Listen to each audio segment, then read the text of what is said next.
సినిమాకి రాకముందు కానీ జీవిత చరిత్ర ఎలా ఉంది? అలా ఏం లేదండి, స్టార్టింగ్ చూపించడం మనకి అతను చేసే వృత్తి అనేది చూపిస్తారండి.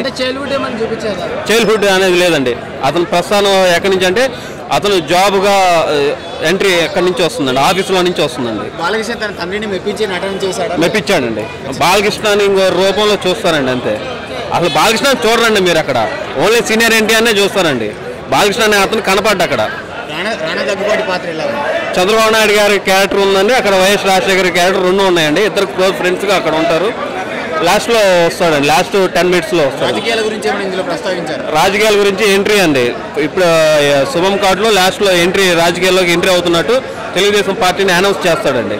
మహానాయకుడికి టీఆర్ చేయగలరు లేదని చెప్పేసి అందరూ సందేహించే టైంలో అప్పుడు అన్నగారు అదే పాత్రను బాలయ్య బాబు ఆ గెటప్ వేసుకుని వచ్చి నటించేటప్పుడు బ్యాక్గ్రౌండ్ మ్యూజిక్ కీరవాణి అందించాడు. అసలు పీక్స్. అసలు హరికృష్ణ పాత్ర కళ్యాణ్ రామ్ గారు చాలా బాగా చేశారు. పాత్రకు తగ్గట్టు అత్యద్భుతంగా నటించాడు.